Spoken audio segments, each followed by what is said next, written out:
Out of your belly shall flow rivers of living water. Oh yeah, living water. Out of your belly shall flow rivers of living water. Y'all help me living water. Out of your belly shall flow rivers of living water.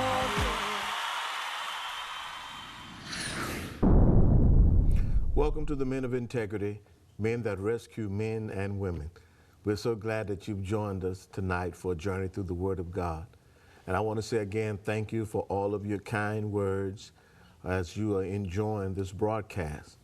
But I want to say to you that we've been receiving letters from the prison, and they're enjoying this broadcast as well, and they're asking us to keep it going. So I'm asking you to help us sow that seed of faith.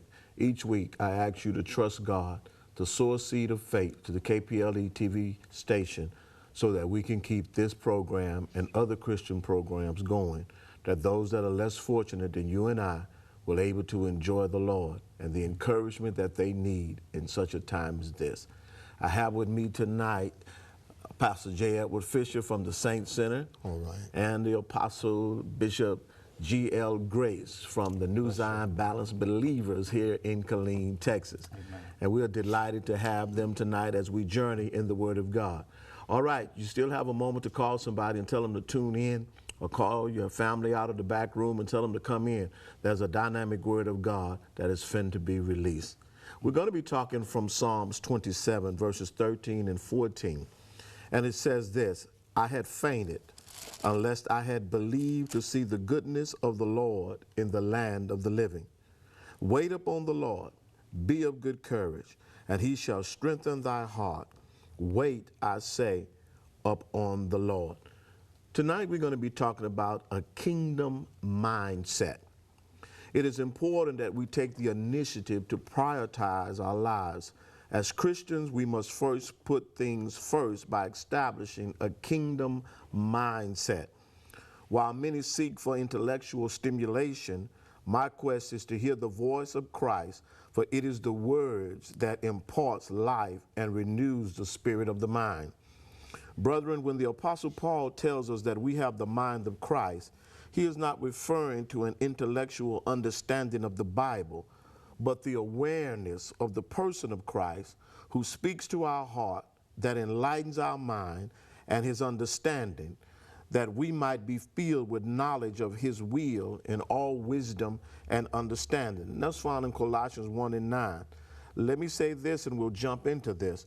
Because the kingdom of God is righteous, peace, and joy in the Holy Spirit, those who cultivate a kingdom mindset will experience the reigning attributes of heaven in the spirit of their mind that is renewed daily by the presence of the King. A kingdom mindset does not seek information, but his words that have the power of transformation.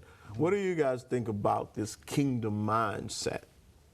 Well, Bishop, I think that is the mind that the Lord will have for us according to Philippians 2:5, where it says, let this mind be in you, which was also in Christ Jesus. And it's so important. I think the word in the Greek is nous for the mind, and you said it exactly right. The Spirit of God, the Holy Spirit, speaks to our spirit speaks to the mind. When I think of mind and I think of the mind of Christ, I believe the mind of Christ holds the blueprint of the kingdom. So when he downloads, if we would use a computer term, he downloads to us the plan.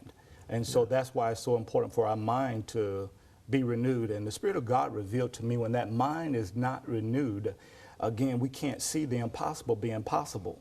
And that is why it's so important to renew the mind, to walk in a kingdom mindset. And one other thing, and I'll let the apostle jump in, is that when I look at the word kingdom, is king's dominion, kingdom, king's dominion. So for us to walk in authority and again to reign on the earth as the Lord will have us, we have to have his mind, his thoughts, and in order to align ourselves. Amen. Well, you know, the Lord is a king. And in all of in many of the parables, he tried to give us a kingdom mindset on how a kingdom works. We're in a democracy, but we're going to be in a kingdom kingdom. And so we must have a kingdom mindset on how the kingdom of heaven operates, different from a democracy, different from this world. And so he's tried to set an order in the many of the parables, what a kingdom operates on the principles and what mindset we should have in dealing with the kingdom of God, even from this standpoint. So I'm hearing you and said that a kingdom mindset, first of all, we should have a mind to rule. All right. Yeah. We should have a mind to have dominion. That's right. And be able to maintain as we obtain the things of God. Then here is something that sticks out to me in the Psalms 27 and 13. David says, I would have fainted, least I believed to see the goodness of the Lord in the land of the living. That word stuck out to me, least I believe. His mindset was, regardless of situations and circumstances, my mind has been programmed to believe that the goodness of the Lord is somehow going to show up in this situation. So if we're seeking more than, or we have to seek more than Bible knowledge, but we have to understand and seek the mind of God. What would we say about that? Well, when we look at the mind, and I believe this, what God will do through the Holy Spirit is that he give revelation knowledge. And I think revelation knowledge calls the believer to operate on what I call advanced knowledge. That's why when we hope, see, hope calls us to cope. In other words, we're working on advanced knowledge, which we mean that we can look at a terrible situation, look beyond the horizon, and see a greater outcome. So that's what it means to walk by faith. We're looking at something that is not yet manifested. So though we're in some turmoil, in some trouble, our mind takes us into a spirit realm where we see hope. We see hope through the grace of God and the power of God. And so when that mind is renewed, it keeps us on one accord with the Spirit of God. And so, Bishop, I believe that you're exactly right, that we should walk in a kingdom mindset, with the mindset to rule, to have dominion, because it takes us back to creation. Genesis chapter 1, 26 through 28, we was created from the mind of God. And again, because if we will look at it, Adam didn't show up until Genesis chapter 2, verse 7. So in Genesis chapter 1, he was in the mind of God. And God has said it always through the scripture that, look, I've had you on my mind. Jeremiah 29:11, same thing. He says, look, this is my thought concerning you. I'm thinking about you. Psalms 115, verse 12 through 18. I've been mindful of you. Psalms chapter 8, 4 through 6. What is man that God is mindful of him? See, we're on the mind of God. So we're supposed to walk in dominion because God put us in the earth as an extension of him. That's why we're called sons, Romans 8:14. Many that are led by the Spirit of God, they are the sons of God. So that's what God is saying to us, walk in, as my sons in the earth, run this thing, fix this stuff. That's what we're supposed to be doing. Absolutely. Well, you know, believing brings God to us, the channel in which God flows. And then you remember, he said, my ways are not your ways. These are my thoughts, your thoughts. But believing brings, watch this here, his ways to us, his thoughts to us, but it comes through that channel of believing. That's why David is saying, lest I had believed, I wouldn't have saw the goodness of God in the land of the living. Amen. When we stop and we look at it, it says it is by being renewed in the knowledge of the person of Christ that changes us into his image and his likeness. Now, there are many people that are intellectually sound, okay, very smart people. There are people that read the Bible that are very intellectually sound, and they know word terminologies and definitions. But here the writer talks about being renewed in the knowledge of the person of Christ, knowing him as an individual, knowing him as a person. This is why Paul tells us, and be renewed in the spirit of your mind, which is Ephesians 4:23. To have the mind of Christ and have the spirit of our mind renewed daily comes from our intimate relationship with him. Now, tie this together. My knowledge of the Bible versus my knowledge of him. Where is the drop off here? Well, I think, Bishop, I think is really 1 Corinthians chapter 2:10 is where the Holy Spirit, the Holy Ghost, revealed to us Christ. Yes. That's what he comes to do, to reveal, take us beyond intellect, take us beyond logic and reasoning. And I think that's where we drop the ball sometimes, as we run with that intellectual knowledge, but it don't cause you to see beyond a current situation. And it don't cause you to see the person Christ. And he have to be revealed.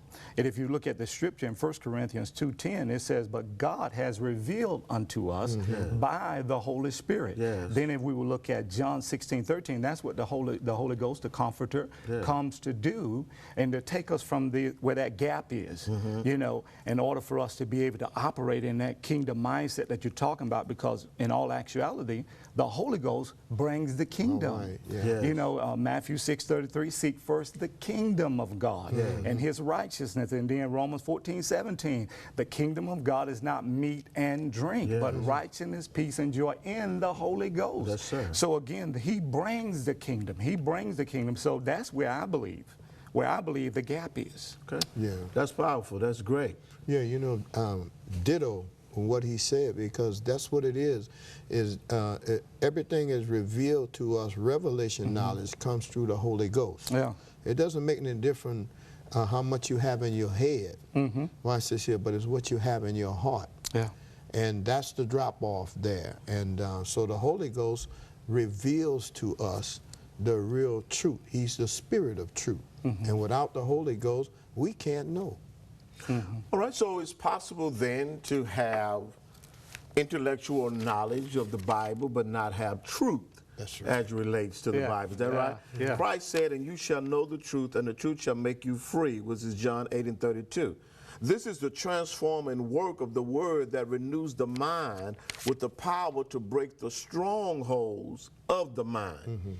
So what you're telling me that is understanding is that I can have intellectual knowledge, I can understand scripture, I can quote scripture, but it's possible that I can still have a stronghold over my mind that does not allow me to have a kingdom mindset. Right, right. Okay? So what do I do? Yeah, that is where we have to renew the mind, Bishop, because when you have what you use the word called stronghold is nothing more than a house of thoughts. And 2 Corinthians talks about that, 2 Corinthians 10, 4-6, and it talks about pulling down stronghold, casting down imagination.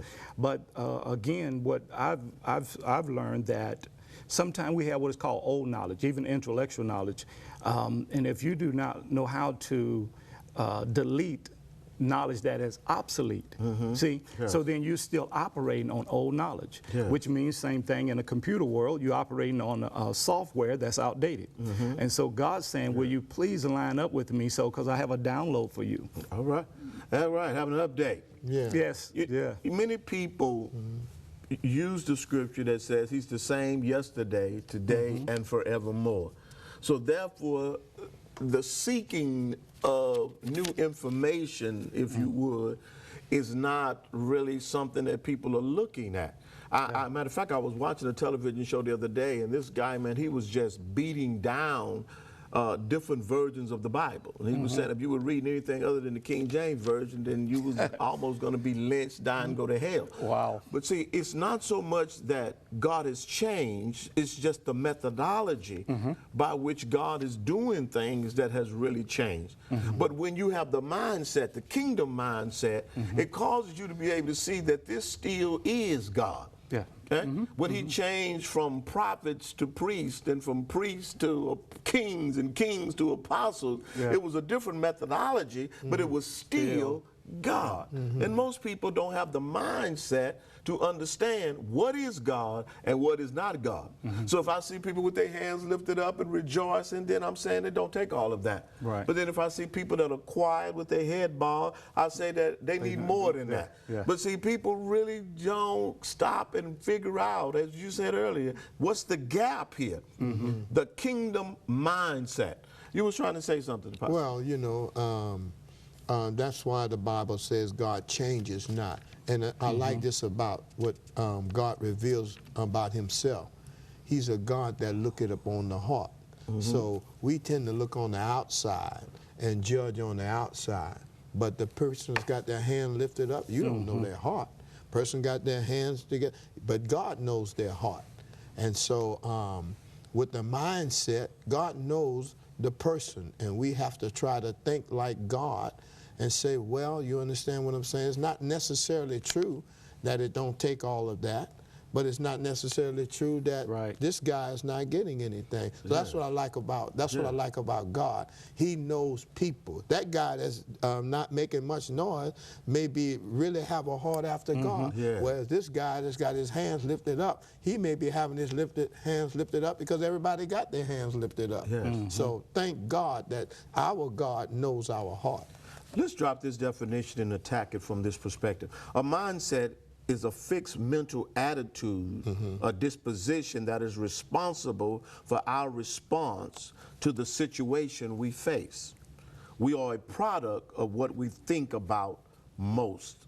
Proverbs 23:7. Okay? So how do we deal with this now? Because, you know, I've been reading my Bible, I've been trying to understand this, I've been trying to work this out, I've been trying to walk this out, and now you guys are telling me that I need a kingdom mindset. What do I do first? Where do I go from here? I love the Lord. I want to be in the Lord's presence. But is the Lord really present with me? I'm battling in my mind. David was in a situation, okay? And he says, I would have fainted. Unless something up here in my mind had not shifted, that I would believe to see the goodness of the Lord. So how do I get to this in my struggle with my issues to be able to believe God in the midst of what I'm going through? How do I get there? I think submission to the Word is going to be the first thing, and the greatest things we have is the Word of God and then prayer.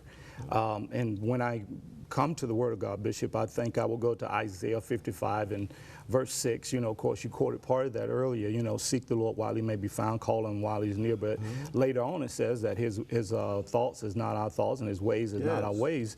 But I think what we have to do is align ourselves with the thought of God. And that's the first thing we have to do in order to get beyond what I'm seeing with my physical eyes. And I think believers, our problem sometimes is we see with the physical eyes and not with the heart. We're supposed to follow God with our heart, not with the outward, the outward eyes. And so the Bible tells us in 1 Corinthians that we're to walk by faith and not by sight. And so again, when I align myself with God, I begin to see things as God sees them. And I begin to see people, just like he was talking about earlier, whether a person is bowing and praying or lifting their hands, I see them as God sees them. And then I think then we're able to be led by the Spirit of God. And then we can walk in the will of God. Another point, Bishop, I think we go wrong where we understand the will of God, but we don't know the agenda of the Holy Spirit within the will. That's good. You see what I'm saying? In other words, we know the general will of God, but how to walk out. See, the agenda of the Holy Spirit fits in the will of God. It's not contrary, but the agenda comes from the Holy Spirit. Just like you were saying, okay, what he did years ago versus what he's doing now. What version of the Bible is right or wrong or whatever, and what generation he's trying to reach. See, the agenda fits in the will, does not deviate from the will. So I think that's where we have to go line ourselves with the Holy Spirit. That's very powerful. Yeah, he's right. I mean, it's just the Word of God. The Word of God sets up that channel of faith for us. And remember, it says all Scripture is given by inspiration of God and is profitable for doctrine, for reproof, for correction, for instructions in righteousness, that the man of God may be perfect, thoroughly furnished to all good works. That's what God has given us. So, and we need to develop that channel, because faith cometh by hearing, and hearing the word of God. So God says, here's my word. You take my word. It will develop the channel whereby you can believe and whereby I can prove my presence and do the things that I desire to do for you. That's great. When we begin to have a kingdom mindset, we began to be conscious of the fact, is what Bishop was saying, that God is our ruler and he has a plan for us. That's right. He wants to influence and impact our lives. Everything derives from God. Therefore, we must know and understand his word. I think something else, Bishop, and that's so powerful that God have a plan, but I think we have to go back to the Lordship and where He going to operate in us and over us. Yes. But what I discovered is, for us as believers, is escape carnality. The Word of God must gain supremacy over the human faculties, over that human mind. That Word must gain. That's where the Lordship starts, when the Word of God gains supremacy over that human faculty. Yes. My mind is renewed and I'm locked in with God. And so I believe that's where, again, the release of revelation knowledge start coming. One of my definition of revelation knowledge on the Scripture is when conviction comes at the level of my comprehension and birth forth now courage and confidence for my future. That's good. That is absolutely good. I made a note based on what you were saying a few minutes ago. It says the kingdom denotes the rule of God over the whole cosmos, not just a single entity on the earth like the church. Okay? God wants to rule everything. The church is a part of the kingdom, okay? But it is not the limit of the kingdom.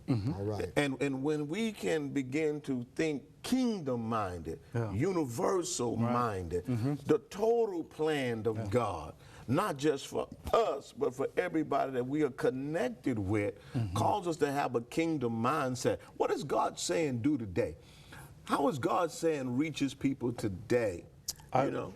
I would like to say this, Bishop, and it is so powerful. I believe the Lord is saying right now where He is actually telling us to step back into our original identity, step back into that divine DNA, and so you know who you are. Once you get identity down pat, and then we can operate in a creative form.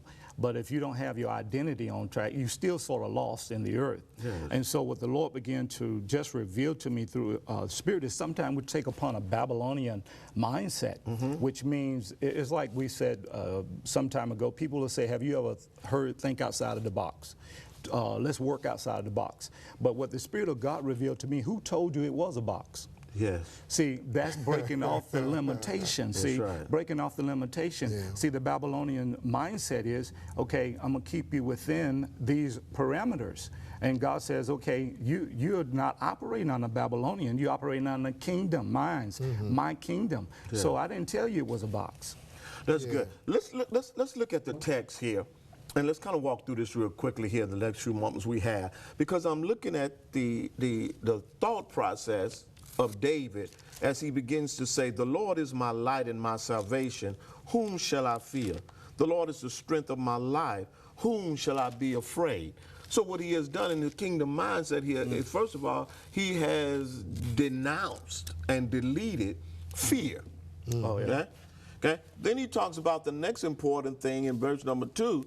And y'all can jump in anywhere you want to here. He talks about the attacks of the enemy. He acknowledges says, when the wicked, even my enemies and my foes, come up against me to eat of my flesh, they stumble and fail. Though a host should encamp against me, my heart shall not fear. Though war should rise against me, in this will I be confident. Well, see, David has taken the limits off of God. Yes. And just like you said, he believes that God is the Almighty God. And he said, whom shall I fear? Yes. You know, Yeah. though a host encamp against me, an army, Yes. this will I be confident, you Yes. know, that God is the Almighty God. Yeah. Wow. Do you believe like that? I'm challenging you tonight to ask you, amen, are you speaking this way? Because out of the abundance of the heart, the mouth speaketh. So David is speaking his kingdom mindset. Pick up Bishop number 4 and share a little bit. Yeah, it says one of the things in verse 4 that I have desired of the Lord and I will seek after, that is, I may dwell in the house of the Lord all the days of my life, to behold the beauty of the Lord and to inquire in his temple. And I just want to say, I believe David, as apostle, was saying, he's taken the limits of God. And what I love about this, he said, one thing have I desired. In other words, his appetite, all he wants, this is all I want. And that just really leads me to where I've been meditating recently on Luke chapter 10, 27, just loving the Lord with all my heart, all my mind, all my soul, all my strength. Yeah. But again, just taking the fear off our lives. That's right. One story I love about fear is fear sometimes is trained in us, whether the environment and the families and wherever we was raised is like over in India, like when we train elephants, we take a small rope and put on him when he's small. And he can't break that rope and pull that peg out of the ground because he's small. But after he grows up, that rope is still on him. Guess what? He still think he's unable to do it. But now he's a beast, but he's still limited because I've trained him to fear and to be limited. My God, I hope that's not you tonight. Praise God. I pray to God that the fear is destroyed over your life. You better get to somebody's church so that fear could be broken off. Pick up, Apostle, verse number 5 and share real quickly here. It says, for in the time of trouble he shall hide me in his pavilion. In the secret of his tabernacle shall he hide me. He shall set me up on a rock. Praise the name of the Lord. Well, you know, that secret tabernacle, that pavilion for us is the Word of God. Yeah, it's the Word. The Bible says the Word of God is our shield to keep away the onslaught of the enemy, but it's also our buckler. When the enemy even gets close, even though he gets close, he still can't do us any harm. Because the Word of God and the promises of God and the deliverance of God and the hand of God is so close. You understand what I'm saying? So he says, this is my protection here. He said, I'm covered. I'm covered by God. Not worried. Based on his word. Let's get one more in here before the time goes. He says, and now shall my head be lifted up above my enemies round about me. Therefore will I offer in his tabernacle sacrifices of joy. I will sing, yea, I will sing praises unto the Lord. When you have a kingdom mindset, the praise never dissipates. Come on now. The praise never is overshadowed. It's never taken away. Amen. And what God is looking for people with a mindset to give him the glory and the praise. You got about 30 seconds. You want to say something? Go ahead and let's run it out of here. Real quickly is he have established it upon a rock. That's why we can get the praise going, Bishop, because rock really is pointing to Christ. Rock is R-O-C-K. Revelation of Christ known. And of course, that's Matthew chapter 16 when Jesus asked Peter, who do men say that I am? And see, this is why David said, I will be able to release the praises. And again, of course, the scripture says if you praise him, he shows up because he inhabits, he gets in the praise. What God is looking for, in closing this, Bishop, God is looking for a yes before he asks the question. Wow, that is awesome. That is powerful. A kingdom mindset says yes before God asks the question. Where do you stand tonight? Hallelujah. Tonight is the night that you begin to ask God to transform your mind, to ask God to empower you with a word that you may know him and know him in the power of his might. For more word like this, join Bishop Grace at New Zion Christian Fellowship, amen, at what time? Sunday, 11:30. 11:30. New Saints Center in Coppers Cove at what time? Sunday at 11 o'clock. Sunday 11 o'clock. And the Rivers Ministry at 10:30. This is Bishop Shaw praying for your miracle. Amen. Out of your belly